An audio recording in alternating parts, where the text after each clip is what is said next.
中国曾经有一个非常著名的帖子，叫做“别让富士康跑了”。没有想到，现在这个“别让富士康跑”的已经不是媒体的标题，已经变成了北京的政策。北京下令说，现在富士康你的人员、你的机具、你所有的器材，你不可以往哪里去？不可以往印度去，因为现在印度承接 iPhone 的产品，它现在的比例已经越来越高了。过去认为说印度不可能去做高端的产品，但没有想到 iPhone 16 Pro 现在的最高端的、最有值钱的产品，竟然也可以在印度生产。现在中国下这个令，看起来对富士康不利，但是你反过来看。这是不是中国已经退无可退了？中国已经不能忍受任何的损失了。我们知道富士康过去有2个据点，这2个据点一个在郑州，一个在龙华厂，也就是在深圳。没有想到这2个地方，它的所谓的人工全部都折半，也就是过去在这个郑州厂有30万，你现在只剩下15万以下。你更不讲在龙华厂40万，现在也只剩下10几万。你想想看。现在富士康少了这一半的人，而且工时也在降低，这不但是影响到它整个的出口，连周边的商业也全部都影响了。难道现在整个全部的人要逃离中国，已经变成一个趋势？这个趋势已经让中国无法承受，无法承受的状况下，现在只能下此重手吗？好，我们今天请到来宾的这帮首位的财经专家黄寿松，你好。大家好，好，这是美岛电子报董事长吴子佳，大家好。好，第3位是资深媒体张宇轩，大家好。好，第4位是资深媒体林云峰，大家好。好，第5位是财经专家吕国珍，大家好。好，第6位是资深的政治记者张老师，大家好。好，刚才讲的是，过去我们曾经讲过，别让富士康跑了，可是这是一个媒体的标题，没错，就没有想到现在别让富士康跑这个媒体标题，现在变成了一个北京政府，北京政府下令富士康人员、机具所有的资源不可以去哪里？不可以去印度，以前北京什么时候把印度放在眼里了？印度什么时候可以去跟这个北京一较高下？没错，现在居然要去跟印度抢资源。而且2016年的时候，中国当时在流行一个叫"别让富士康跑了"，可是中国并没有做出很多的动作。当时富士康很多跑到印度啦，跑到这个越南去了。可是现在呢，北京突然之间今天下重手，下重手是什么？你从今天开始呢，你富士康的所有的中国的员工。中国的所有的人员，还有在中国的机具，全部不能够给我运到印度去，卡住你，他卡住你。好，宝杰这个动作告诉你什么？我跟他讲，从今天之后，你谁都不能够跑，谁都没办法跑了。因为什么？富士康就是个非常具有指标性的意义，它挡住富士康，其他厂商你也别想跑。所以富士康是个指标。对，所以现在那现在像合作这些都不要动了，你都没办法跑了。现在所有的台商在中国的产能，你现在都跑不掉了。就是这样的趋势，就是这样子的。你现在不可能，因为习近平不打算让你们跑了，因为你们跑走会对我们经济造成影响，对，我们工作会减少。再就是他的策略之2，他关门了，对，关门了，已经没有办法让你跑了。第2个是什么？我把这些供应链绑住之后呢，我可以跟美国叫板啊。你苹果要生产什么东西？供应链现在很多都在我中国啊，我不跟你合作，那你怎么办？对，所以他现在绑这些人当成肉票，台商现在已经变成是肉票了。变成是中美对抗之下，你现这些产能变成是这样子的一个情形啊！难怪富士康今天大跌，今天跌了半个停板。对，所以我就跟你说，中国这个动作出来的话，其实是相当的具有指标性。也就是说，从今天开始来说啊，台商真的，你现在面临到最终的抉择已经出现了。你不是中国的话，你就是美国，这已经是习近平下的命令的最重要的这后面的意义。也难怪讲说，这2天本来我们看到的刘扬伟要去参加天下论坛，他突然改成我要录音演说，传说就是他这2天已经被叫到北京去了。当然非常急啊！为什么非常急？宝杰让刘扬伟前几天原本要出现我们媒体的一个重要的这个会谈呢，原本是他要去发表演说，就要变成是录影演说。为什么？因为传言他已经人不在台湾了嘛，他跑到哪里去？有人就说，他可能到北京去，因为为什么？因为他们已经知道这个消息啊，因为前一阵子已经有传言说，因为他们这些宝杰，我跟他讲。这个消息不是突然之间来的，为什么？因为他们的员工在中国员工很多，因为现在印度的供应链很多是要中国员工去教印度人，那很多中国员工要去管印度人跟管中国员工，所以很多签证去了之后，就没想他们发现到说，我签证去了，我拿到印度签证，我没办法出中国。就你们都已经完全被监管，你们都出不去了。另外一个是很多的设备原本在中国的设备，他们要把2线的设备搬到这个印度去，就没想到完全都没办法过去了。没办法过去的宝姐，那这有什么意义吗？我想富士康很多设备不是富士康的，是苹果的。对耶，他连苹果的设备他都不让他去，所以告诉你什么？我就说中国是关门打狗啦。你说我现在任何的人员、任何的设备、任何的资金，对，你想从中国去印度，对，门儿都没有。好，那你觉得只有印度吗？越南搞不好也是接下来也是这样子，所以我才说现在习近平是封关，对他们要关门就是这样。那你说这个是什么？你看。这是国外媒体的报道嘛？他开始已经 stop sending workers to India iPhone factories 嘛，就已经开始没办法去了。为什么？我就跟他讲，因为目前为止，以去年来说的话 ，iPhone 占，尤其是印度占总体产能大概是15%。今年苹果原本打算要拉到25%，从15拉到25%。宝姐，这是多少工作机会的流失啊？对中国来，习近平现在莫内修，我工作机会少那么多，你要把那比重拉到这么高。所以你的意思说，过去大家都认为说印度厂绝对不可能威胁到中国，印度的工人绝对不可能抢中国人的饭碗。可你说现在印度的崛起，对，已经真的让中国害怕了。原本习近平和中央也不以为意，但是他们现在看到，不对啊，你这样真的能够拉。原本他们认为说印度不可能还进了，就没想到现在居然要拉到25%，拉到25%来说，为什么？宝姐很简单，因为就是中国的工人手把手去把印度教会，然后把中国继续运过去嘛，那当然会对中国形成非常大的压力啊。好，那刚才讲到的。为什么现在中国已经受不了了？如果你就看到我们把各个厂，我们去做了研究，每个厂我们刚才讲到，你最开始起家的是在这个深圳的龙华厂，后来你在郑州厂开始也是做攻城略地。深圳，我跟你讲，富士康在中国很多地方都有，可是没想到，现在在深圳30万只剩下15万人，未来还要调到10万。郑州厂现在只剩下6万到7万，最高峰是35万。惠州厂最高，它现在只剩下2万多人。太原厂也裁了20%，它不是一时一地耶。对，你看到这些打工的地方都有富士康，富士康是全面要跑了。对，没错啊。你看，我们这整理出来，富士康在中国非常多的工厂都有，对不对？几乎是从这个东北一直到这个海南都有它的工厂。好，我这么多工厂的这个状况之下，你知道，它高峰的时候曾经呢，富士康本身呢，大概这个招募了中国100万的员工。100万员工里面来说，你看辐射出去，它周边的那些所谓的吃喝拉撒睡，还有周边的领主，人家就说它搞不好辐射出去有养到500到600万人。对，就现在呢，它在缩小规模。你看它缩小规模，你看龙华厂最重要的它的本镇从30万现在只要15万，未来可能降到10万。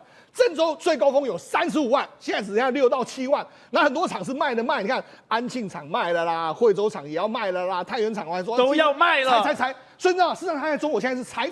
好，我们反过来看印度，印度是一个厂开始。你看从几年前，从印度 iPhone 0到现在为止25%，所以你知道事实上这个你就是从中国搬到印度去嘛，简单的，这你中国失去了，就是印度得到，所以印度当然非常开心啊。而且你看到印度非常可怕的是，等我们看印度，我们以为说等于说只有几个地方，没有，它整印度都有。对，而且印度整个加起来，它居然有9大工厂。未来9大工厂人不都到印度了吗？所以我们就看到，现在你不管在郑州，你不管在龙华，你不管在惠州，你现在看到了整个所谓的富士康的厂房，或者是富士康的工厂旁边。只有4个字：人去楼空。对，没错。我们看，事实上目前为止来说整个富士康的这个工厂旁边来说，你看一下，过去人都非常多，但是现在工厂厂房都没有人，甚至很多宿舍，因为以前富士康呢工厂旁边都很多宿舍，对，就宿舍现在都没有人。过去你工作的时间点都是很多人啊，现在都看都没有人，就宛如是空城，大家都完全死气沉沉的一个状况。甚至这是富士康的宿舍，对，没错。现在富士康的宿舍居然看不到半个人，对，没错啊。好，那连富士康旁边呢，它会除了宿舍。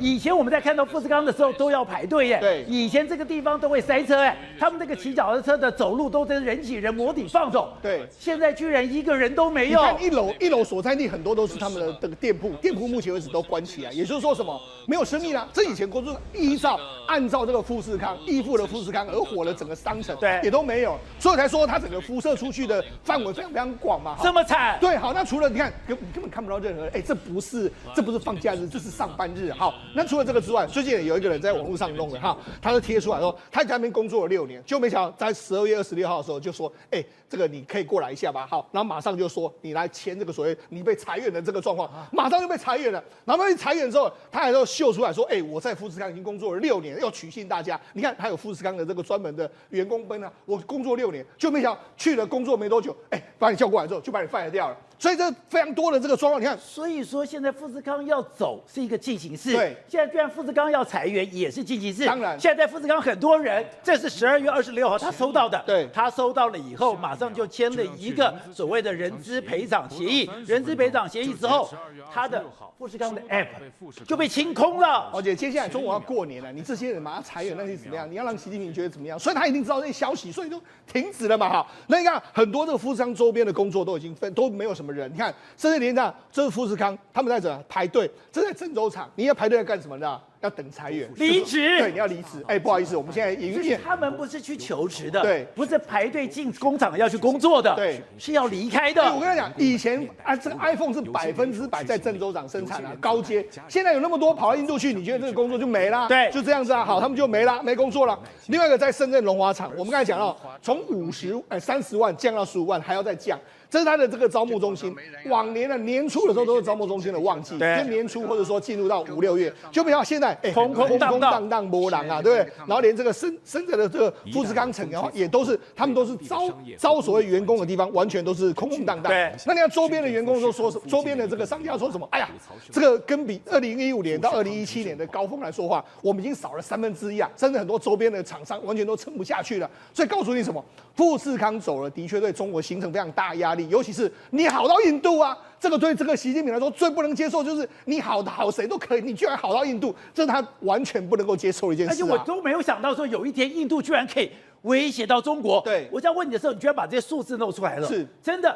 现在印度跟中国真的有可能出现黄金交叉。现在印度每一年的经济成长率大概是6%左右，6.5%左右。你看中国呢，去年这个习近平自己说5%，但是没有人相信。那今年他说还有5%，但是搞不好就2.5%。好，那样这个差距就拉出来了。然后尤其是印度现在快速的在追进，它可能在1、2年之内会超越日本，变成全世界第4，往前追就要追到中国去了，追了德国跟中国，所以中国当然觉得压力很大。我如果这个在亚洲又变成是被印度压去，那还得了？虽然还有一段时间，但是无论如何，习近平都不能坐视这种事情发生嘛。所以现在他就下了令了，未来所有的工厂绝对不可能搬到印度去。那我觉得，其实它背后的意义就是说，你谁也别想跑。好，所以国成刚才讲的是，现在北京下令已经不是一个帖子的标题，这个北京下令是。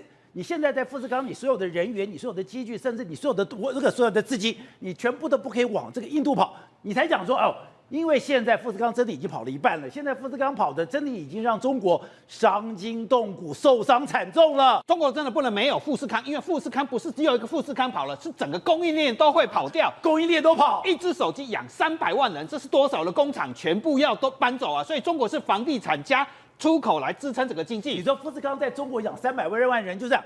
郭台铭以前曾很骄傲来说，我是领100万大军，在台湾能够领100万大军的只有郝柏村可以跟我相比，这100万人在往外辐射出去就是300到500万。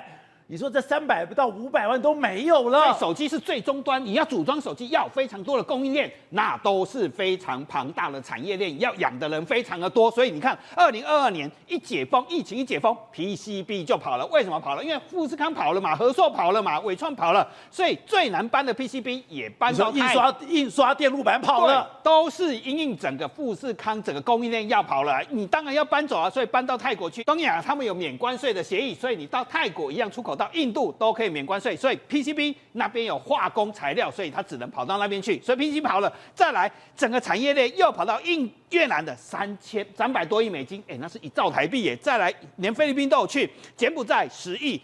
泰国146亿，5000多亿台币，整个产业链就搬过去了。中国跑掉了，都跑到这些国家去了。所以说台商不是跑到印度，台商是早就已经跑到东南亚了，他早就已经把中国的产能分散在这个地方了。这都是2022年那时候疫情一结束就发生的事情。那时候大家都以为中国什么都万能嘛，疫情封控非常的成功，跑了富士康又有什么关系？都搬走算了。没想到整个产业链这个搬走之后，现在才发现。这么惨，因为整个产业链搬走是非常庞大的大搬家，这大概是地表上最大的工厂搬家潮。再来不只是富士康会跑，和硕这样 second two 的第二阶的也可能准备要跑嘛，和硕也要跑，当然要跑啊。童子贤已经是不停的在卖工厂，现在就差最后一阶，把所有的工厂卖掉，从上海跟苏州走人就好了。现在他能够卖掉工厂吗？我也很怀疑，因为富士康被叫到北京之后，可能富士康不能跑，他也不能跑了宏子贤或者是其他伟创或者是这些工厂和华硕这些工厂，你想要离开中国，未来会变得很难，因为中国总算体悟到一件事情，还真的不能没有台商的供应链，对跑了之后真的没有好东西了。没有东西来拉动中国的经济，所以现在最惨的是什么？中国现在把钱拿去救股市，结果8000多亿都没有救股市，因为所有的钱全部都跑去买国债，中国的国债发行量变这么多，这个不是地方债。所以我本来要发行这个所谓的这个钱，把它发行到市场去，我希望你去投资，我希望你去解决我现在接这个所谓的经济的问题，解决房地产的问题。没有人敢去消费，没有人敢投资，全部都去买国债了。最惨的都是商业银行或一些国家机构去拿了钱之后，8000多亿，整个国债就这样疯狂涨上来，整个殖利率创新低，就是大家全部都在买国债，所以中国股市你看一开年以来一直往下掉，所以中国吓到了，你没有出口这个引擎支撑。连好的投资标的都没有，全部都借钱给国家，这是国债哦，这不是地方债哦。中国如果倒了，国债就倒了，所以大家都相信中国不会倒的话，只能买国债嘛。所以股市没有来，一直往下掉，钱没有地方跑，对，中国没有什么安全投资，经济没有希望。所以现在不但是中国现在经济不好，它的这个民间的产业更惨。你说碧桂园都出事了，碧桂园现在什么样啊？要开始还钱了，而且还钱是公然的抢劫。你有听过吗？公然抢劫，我欠你10块钱，我只还你1块钱。现在公布出来的，而且是外国人哦，164亿美金哦，他借100多亿美金，他现在说，这样我有什么？我要还债，还债里面我有选项，选项什么？选项1现金回购，你可以用现金回去，可是怎么90%的本金消减，我90%没了。你只能拿回10%吗？所以中国很危险，大家要买国债啊，没有地方投资啊。你这就是最血淋淋的案子，就是你借钱给碧桂园，碧桂园还是模范生哦，恒大还不算哦。结果他现在公布说，我欠了160亿美金外债哦，外国人哦，中国人还不算哦。说好，你现在要钱是不是？要现金，好，扣90%，你等于我100块，只还你10块钱。就是这样，太狠了吧！5个选项来让你选，第2个选项是，好，你不要现金，是不是？我100%股权，3年半之后你换股票回去，3年半碧桂园还在吗？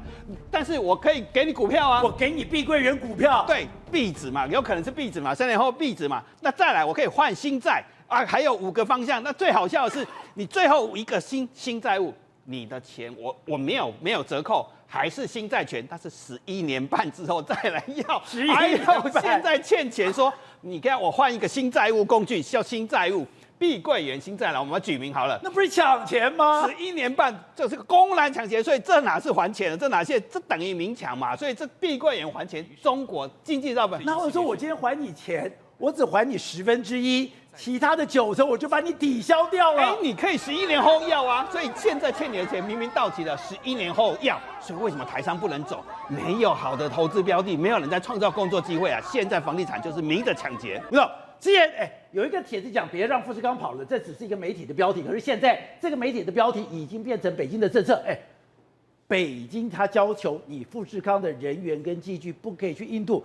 你现在不等于说是中美之间，你2大之间难为小吗？对，这个我觉得不会，反而是可以有左右逢源的机会。左右逢源。对，然后我再讲一个比较更重要的，就是说，2024年富士康我知道还没有公布的数字的话，北京官方估计的话，大概是1兆4000亿。那请问你是习近平，或是你是北京商务部，会让1兆4000亿跑掉吗？不会，不可能，而且他已经跑很多了。对啊，所以不可能嘛。那富士康也没有那么容易跑嘛，所以这1兆4000亿是去年的东西了。所以换言之讲，北京当局希望富士康做什么事情？干嘛？就是说加大力度在北京的投资嘛。还要加大力度？当然是这样子啊，这不然他要你不是光跑啊，他让你扩大对他才有意义嘛，对不对？哪有就是你不要跑，他的目标不是不要跑，是扩大嘛。然后第3个就是说，那富士康的未来是什么？对，富士康这个电子消费品已经不是它的未来了嘛。富士康，你说卖手机已经不是未来了，不是未来的啦，因为我现在很简单，富士康现在做的东西，讲第一个东西就是电动车嘛。对，我问你，电动车的市场总营业额了比手机营业额要大多少倍啊？大6倍。对啊，好几倍嘛。大概全球我们这现在手机来讲的话，大概是1兆美金左右嘛，对不对？但那个大概6-7兆美金，那这是讲最简单一个案例，所以富士康在这个在 EV 电动车部分来讲的话，它这个不可能在中国大陆生产啊。中国大陆是全世界最便宜的，对，它一定是这个东西一定到美国生产啊。因为美国现在有没有电动车？美国没有啊，美国只有一家品牌叫特斯拉。对，那这个其他的品牌厂商，福特啦，还有这个什么克莱斯勒这些，对要不要做电动车？要做，要啊，他们跟富士康代工不是刚刚好吗？所以就是说，他帮品牌商代工的机会来，现在拼价钱嘛，拼价钱最好啊。富士康最厉害是什么？拼价钱，价钱要最低，它的概念，而且所以这个已经它的未来就是两个东西嘛，一个就是电动车嘛，一个就是 AI 相关的东西。其实 AI 相关的东西，机器人等等啊，其实跟电动车是连贯的关系嘛。你看到黄仁勋那么积极，那么着急的跑到台湾来嘛，对，他就知道说台湾是未来的黄仁勋的这个可又最重要的一个这个作战基地嘛，也就是 EV 跟 AI 的重要战，都是这个东西啊。那这个东西就是 EV 跟 AI 的东西，就是富士康的未来。那富士康要搞这个东西的未来的话，目前全台湾只有一家公司专门在做 EV 跟 AI 的两个结合，就他一家，而且他只能跟美国合作，他跟全世界合作，因为他这个是等于说他做很特殊的一种代工模式，包括委托设计、代工、生产、制造，因为。EV 有一个特性的，我看了一个网络的一个分析师讲的很有道理了。他讲的很简单了，电动车一定要在地化。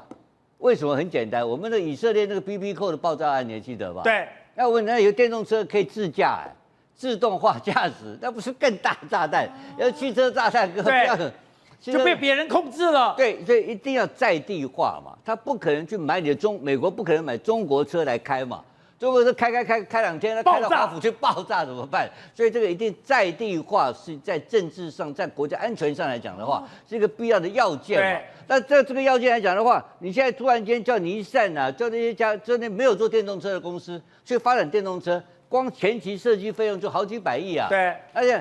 那这个东西，那它的鸿华先进全部准备好了吧？我今天讲一个另外一个结论的话，有一位6都的市长某人啊，对，昨天晚上就跟我写 LINE， 看这些消息，他跟我怎么讲，你知道吧？他说台湾的第2座护国神山是富士康。好，施总，另外一个刚刚讲的，现在中美之间那个对立非常残忍，就是他现在不是封锁你的晶片，封锁你所有 AI 的设备，现在另外一个是。你想自己做光刻机，门儿都没有。对，没错。我们知道，事实上接下来的拜登会祭出更多的这个政策。那更多的政策里面有一项，他现在要封锁什么？封锁，因为我们知道中国目前为止来说，哎，你不卖我 EUV 没关系，我自己研发。但是呢，拜登准备把你中国研发 EUV 的上下游，我全部把你封锁住。什么叫封锁住呢？第一个，他们说 EUV 的叫上海微电子，我现在要对你进行制裁。好，那你里面来说有2个东西，一个是做镜片的，做镜片的话，你中国是谁来做，他都知道，叫这个长春的这个光学研究所，哎，我把你制裁。另外，你做这个雷射的是上海的这个光机所，我把你制裁。所以等于是他现在把3家公司全部都列入制裁的这个名单之内。所以真的是棒打老虎，鸡是从一个吃一个。对，为什么这样说呢？宝杰，我跟他讲，事实上目前为止来说，这个艾斯摩尔的这个 EUV 呢，它可以做到2奈米甚至埃米时代以下都可以做，对不对？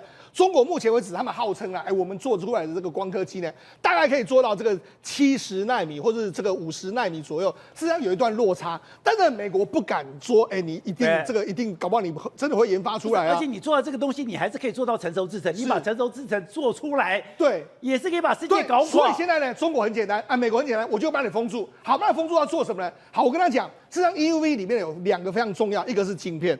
晶片来说的话，这是什么晶片呢？我们要目前为止的艾斯摩尔的晶片里面是这个所谓蔡司镜片。那蔡司镜片是做到怎么样？因为它这个 EUV 极紫外光机是在这个机子里面来说，是透过7次的反射之后呢，截取过一点点的这个紫外线。你这个只要角度一不对了，你这个7奈米你这个紫外线是截取不出来。所以你这个镜片要磨到非常的精准。精准到什么程度呢？蔡司他们就说，哎，我们是这个100多年的历史，我们都是靠老经验的师傅磨的。你知道磨到什么程度吗？一个晶片的这个镜片啊，它的平整度是在德国的面积上面不能够超过1根头发。你就知道这个严谨的程度是这个样子哦。那中国他们也不敢说中国一定没有办法做出来啊，我不知道，所以我们现在就封锁你。那连同这个所谓雷射的这个所谓雷射光的研发的上海这个光机所，我都给你封住。所以告诉你什么？拜登在林区的时候，哇，他做了这个可绝的，但是呢，我觉得呢，搞不好川普上任之后会做得更绝，不一定。好，玉凤，是我们都知道政治是非常残忍、非常的血腥、非常的无情。可是我觉得没有想到，你可以做到像金正恩这样子，他不是派了1万多名的北韩军人到了俄罗斯战场吗？俄罗斯战场已经死了300多人，结果嘛，他在家里数钞票，搞了半天，你今天送北韩的军人到了俄罗斯战场，他已经赚了多少？赚了60亿美金，而且他对于这些北韩的军人下达什么命令？你不可以被俘虏。对，你在俘虏之前，你一定要，不管你有手榴弹或者子弹，你一定要自尽。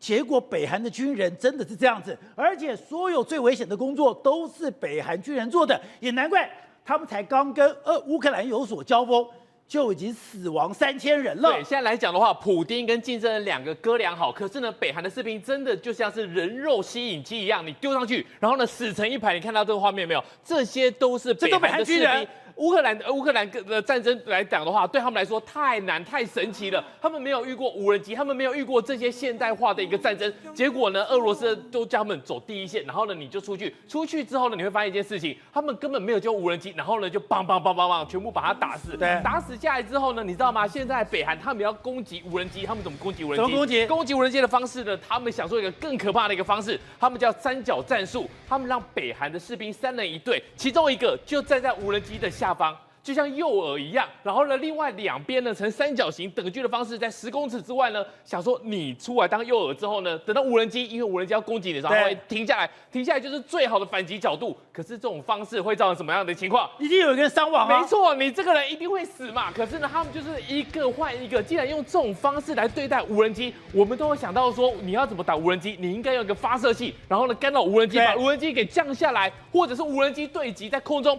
FPV 2个对撞，他们没有人肉去对撞，一个人肉当诱饵。对，然后呢，那2个人把他给打下来，可是这种成功率是非常低的。可是他们没有关系，反正呢，我们就是冲。因为看到乌克兰的士兵现在讲说，他们觉得太可怕了，就是对，当两军作战的时候，你看到其实俄罗斯也是人肉绞肉机哦，俄罗斯的也是人海战术，也往前冲哦。对，可是真的危机的时候，你看到俄罗斯还会往后跑，他说北韩不会。北韩受到再大的一个折磨，再大的一个炮火，他们都是往前冲。那想说你为什么都往前冲？后来他们抓到2个活口，抓到2个活才知道说，原来他们到了俄罗斯的时候，他们都已经下了军令状。原来金正恩给他们一个命令是：你可以死亡，但是你不可以俘虏。如果你被俘虏的话，你全家都会受到这个所谓的处分。